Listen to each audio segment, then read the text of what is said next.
안녕하세요. 오늘은 여러분이 보내주신 DNA 저주의 축복이라는 글, 이걸 좀 같이 보려고 하는데요. DNA가 생명의 설계도? 이렇게 불리잖아요. 네, 그렇죠. 정말 정교하죠. 근데 이게 또 실수를 해요. 그래서 질병이라는 고통을 주기도 하고요. 맞아요.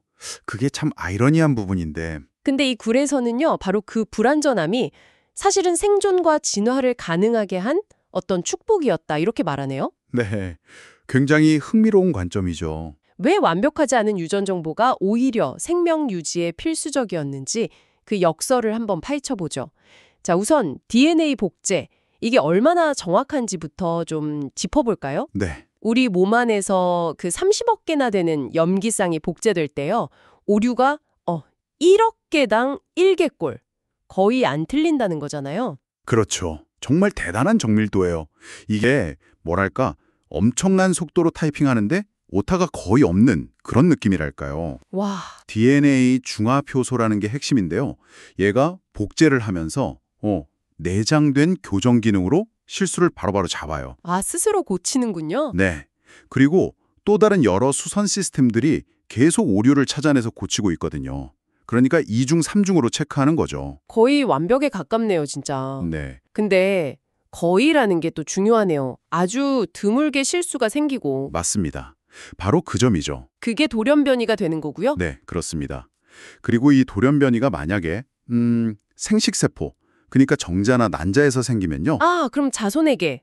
네, 그대로 전달될 수가 있어요. 그러면 이제 일부 돌연변이는 유전 질환을 일으키니까 개인에게는 정말 큰 불행이죠. 다 없애버리지 않았을까요?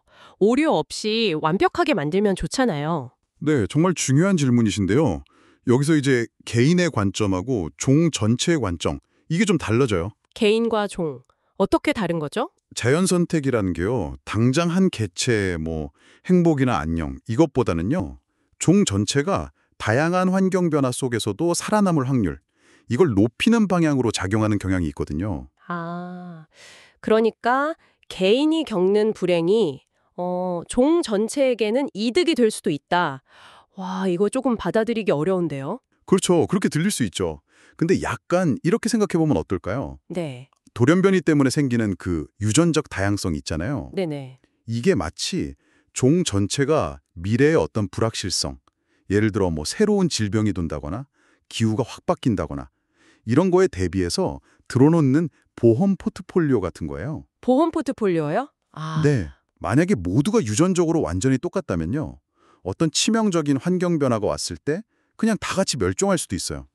그렇죠. 다 약점이 똑같을 테니까. 맞습니다. 그런데 유전적으로 조금씩 다른 개체들이 있으면 그중에 일부는 그 변화에 적응해서 살아남을 확률이 높아지는 거죠. 그러니까 완벽한 복제는 오히려 멸종으로 가는 지름길이었을 수도 있다. 이 역설이 바로 저주의 축복의 핵심인 겁니다. 종의 생존을 위한 보험. 아니, 정말 흥미로운 비유네요. 그럼 지금 우리가 질병이다, 결함이다, 이렇게 생각하는 것들 중 일부가 과거 어떤 환경에서는 오히려 생존에 유리했을 수도 있다는 건가요? 정확합니다. 아주 대표적인 예가 있어요. 겸상적혈구 빈혈증이라고. 들어본 것 같아요. 네. 이 유전자 변이를 부모 한쪽에서만 물려받은 사람, 그러니까 유전자 버전 2개 중에 하나만 변이형인 이형 접합자라고 하는데요. 네. 이 사람들은 적혈구 모양이 약간 남 모양으로 변해요.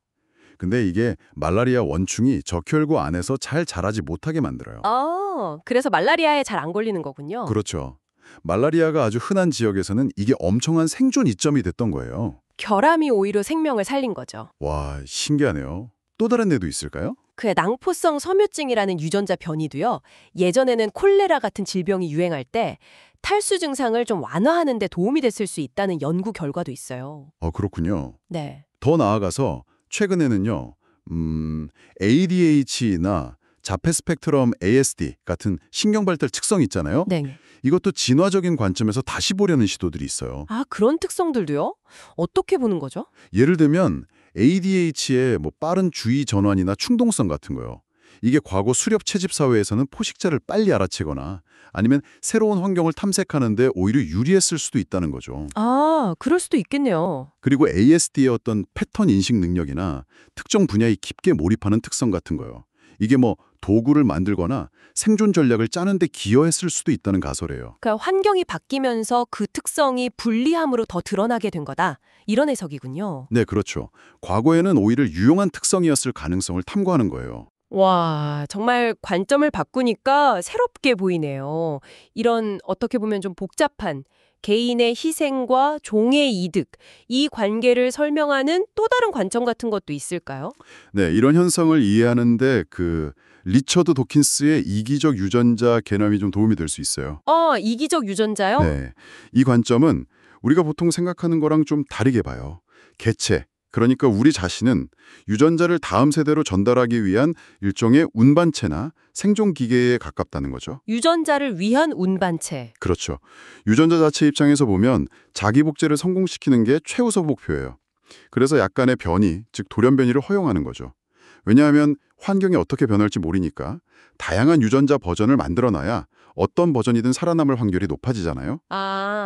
유전자 입장에서 보면 그게 더 유리한 전략이군요. 설령 그 과정에서 일부 개체가 고통을 받더라도요. 네. 유전자 자체의 장기적인 생존을 위해서는 그럴 수 있다는 해석이죠. 진화는 개체가 아니라 유전자의 생존을 위한 게임이라는 시각이에요. 와, 관점을 이렇게 뒤집어 보니 또 완전히 새롭네요.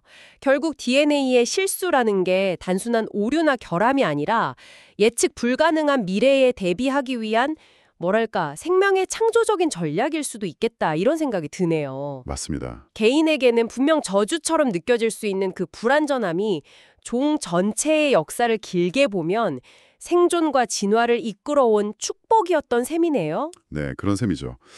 어쩌면 완벽하지 않기 때문에 끊임없이 변화하고 적응하고 또 지속될 수 있는 것. 그게 바로 생명의 본질적인 모습일지도 모릅니다. 유전 질환의 고통, 그 이면에는 이렇게 장구한 진화의 역사가 숨어 있다는 거군요. 그렇습니다. 네, 오늘 우리는 유전자의 불완전함이 가진 이 저주의 축복이라는 아주 깊은 의미를 함께 탐구해봤습니다. 그렇다면 이런 이해가 우리가 정상과 비정상 혹은 건강과 질병 이걸 나누는 기준에 대해서 어떤 질문을 던져줄 수 있을까요? 이 질문을 한번 여러분 스스로에게 던져보시길 바라면서 오늘 이야기 여기서 마무리하겠습니다.